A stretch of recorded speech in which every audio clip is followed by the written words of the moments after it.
Hey, and welcome to the first episode of Enoch's Diary at the Mouth. I am coming to you tonight from wherever you want me to be from. Many things have happened over the last week or so. We're still dealing with Trump and the impeachment. We're dealing with climate change. We're dealing with things in sports, like my Patriots and Antonio Brown. We're dealing with many things, but most importantly, I'd like to start with Greta Thunberg and what she's been through after such an emotional and touching speech.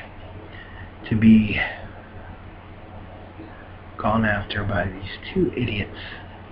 One, the guy on Fox, whatever his name is, I won't give him the time of day. And of course, POTUS 45, also known as Donnie Trump. As usual, he could not help but take the chance to make fun of somebody who has a disability. But yet, despite that disability obviously shown, she is 100 times at least more intelligent than our current president, and probably 95% of the people in this world, including myself. So Greta, I never had a daughter, but if I did, I wish she would have been like you. And if I ever do, I hope she's just like you. And if for some reason you need to be adopted, I'll be first in line. You're a hero, and you deserve more credit than you got. And I'm sorry, our president is the way he is. But Greta, you are a hero. You're an inspiration, and you're going to help lead people like my sons into a better future than we've been given by people like Trump. Please come to America while this is still the PowerPoint, and find a way to get into our political system and show them what it means to have passion, what it means to actually care about the earth, what it means to have a heart, to have a soul, and to have the energy and strength to get there. Because apparently the people in charge now don't. As sad as it is, they don't. And I'm not just talking about Republicans. I'm not talking about independents. I'm not talking about Democrats. I'm talking about all of them. We need to inject more youth into the American political system.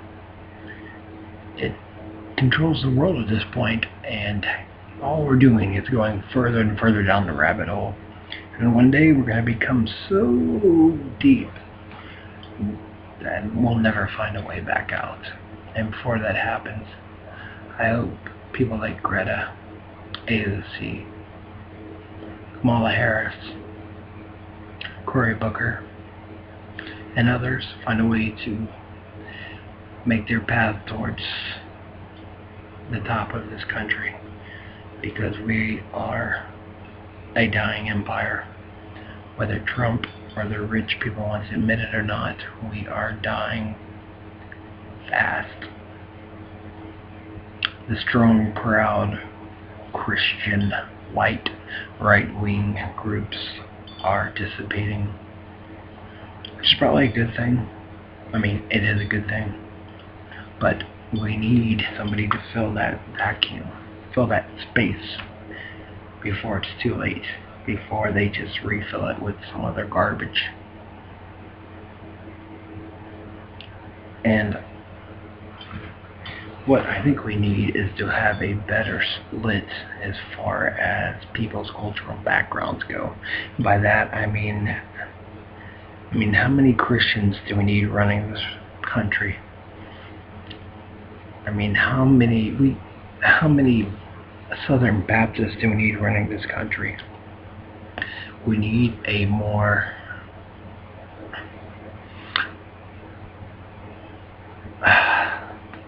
we need a better group of people leading this country. We need more gays, more lesbians, more people from the LGBTQ community in there. We definitely need more of what I call my people, but human beings are my people, but my religion is we need more people from Islamic culture, Muslims, in politics. And we see how the ones that are there now are treated. Obviously they're treated like garbage, but that's okay because we stand behind them and are much stronger than people think we are. That's why I love Omar so much. She's unbelievable.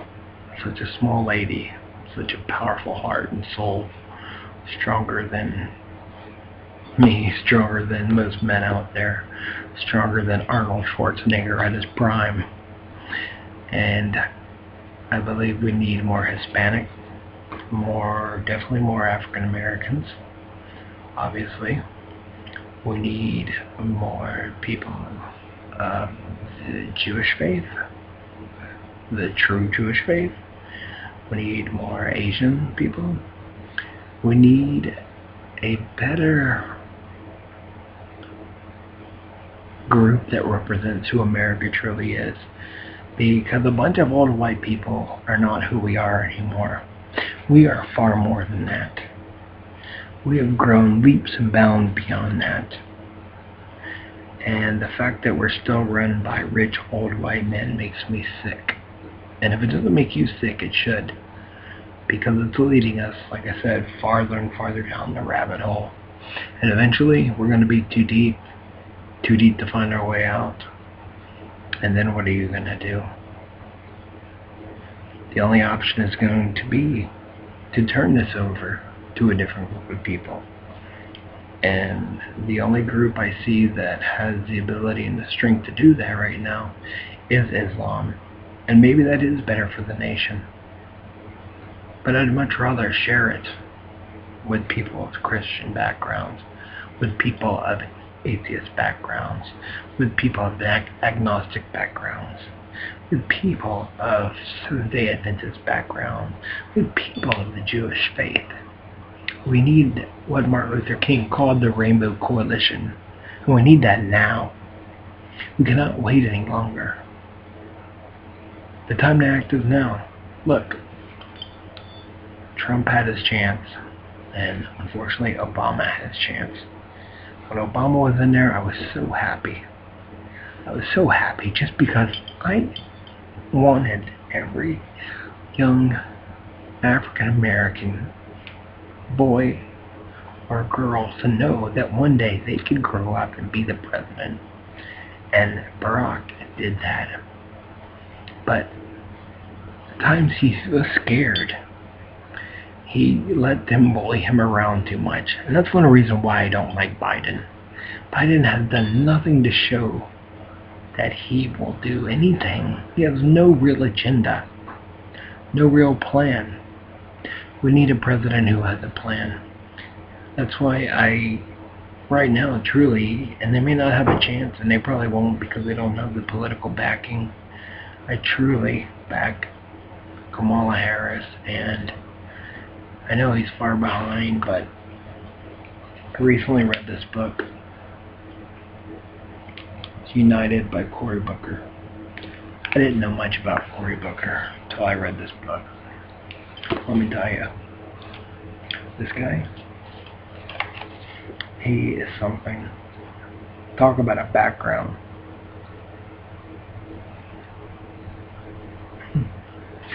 He has so many things in here, and you should buy the book. I actually got lucky. I found it at Dollar Tree. It was $1, but you can probably get it pretty cheap on Amazon.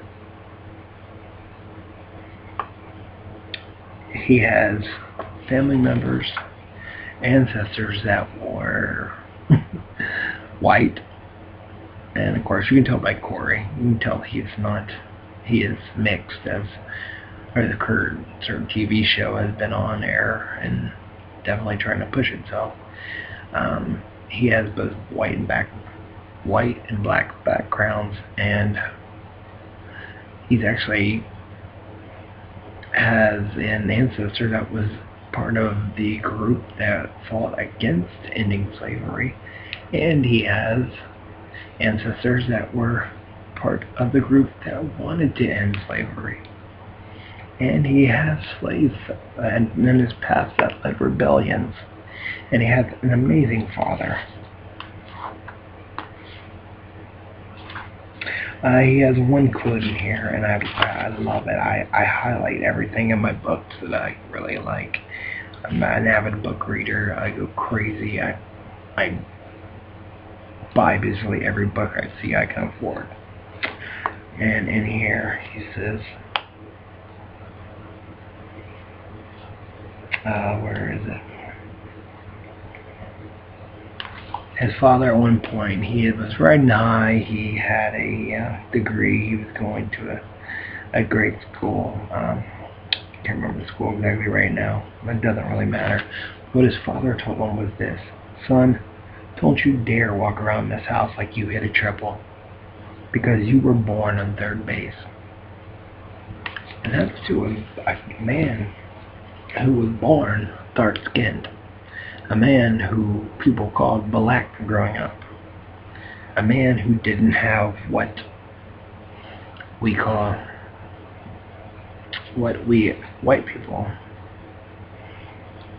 have for us going. And if you don't believe you have an advantage as a white person, you're crazy. That is not some kind of a myth. When you're born white, even if you're poor, you have an advantage. Now those tables have turned. We don't have the advantage we once had. You still do. And you can get rid of that advantage, as I learned pretty quick by claiming to be a Muslim, or becoming a Muslim, as I did. I had a lot of my white privilege in right there. And for people that didn't immediately take it away from me, as soon as I said, well, I'm a Muslim, they certainly changed their mind about the way they thought about me. Suddenly I lost friends. My number of people on Facebook dropped, which is fine. I got rid of my Facebook. I did find many more friends on Twitter around the world that I truly am happy to know and love, that are also Muslims.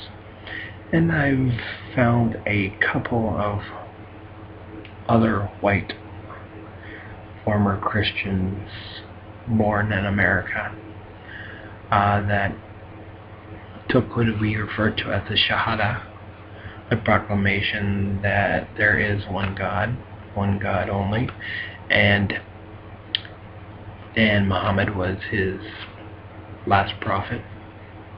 And that doesn't mean that Jesus wasn't a prophet. He's in the Quran, and I can go on, and I will in another video about that, and about why I decided to become a Muslim. But for now, I just like to, go back to this country and, who can lead it in the right direction. We need youth. We need people that have heart. We need people that have soul.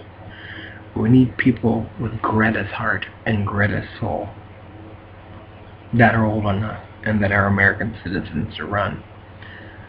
We can't keep recycling these old 70-year-old white men and even 70 and 80-year-old women. White women. We have to have somebody with a different point of view, a young point of view. I really, really like JFK the third. Or not JFK the third. Joe Kennedy the third. Sorry. I really wanted him to run. Everybody knows his speech that he did at the Democratic Convention. Of course, Fox News pointed out more about the white little crusties on the side of his mouth than the great speech he made, but I suggest you look it up. Joe Kennedy III's speech at the Democratic Convention. Look it up on YouTube and read it, and then do further research on him and look him up. He says right now he doesn't want to run for president, but I wouldn't doubt if the nightmare happens and Trump happens to win this election, which may happen, especially if Biden or Bernie are put in there, then I can see him definitely running in 2024, and possibly even running as a VP candidate. So let's hope, Trump loses, but if he doesn't, then let's get this set up for 4 years for Joe Kennedy to get in there, and hopefully take somebody like Cory Booker or Kamala under their wing, because it looks like the racist people have come out, the Proud Boys as they're called, and whoever.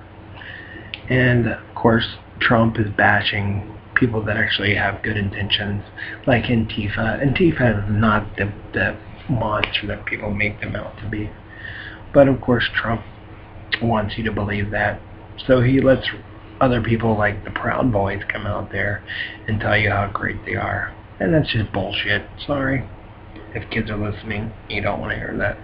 But it's bullshit. We need to find young people, and we need to find them now to run this country. That's all I gotta say tonight. I love America. I love everyone. I don't care if you're gay, straight, white, black, Asian, Hispanic, blue, orange, Muslim, Jewish, Christian, agnostic, atheist, satanic, whatever. I don't care. I love you. And I wish you all the best. And I wish America the best. And I wish the world the best. And a special, special thank you to Greta. Let me make sure I get this right. Thunberg from Sweden. You're my personal hero. And like I said, if you ever need to be adopted, I will adopt you. You're the perfect daughter for anybody to have. And thank you so much for your speech. You brought my heart back into the climate change agenda, and I will do what I can do to make sure you are not forgotten here and wherever I am and wherever I go. Salam, shalom, may peace be with you all. Thank you.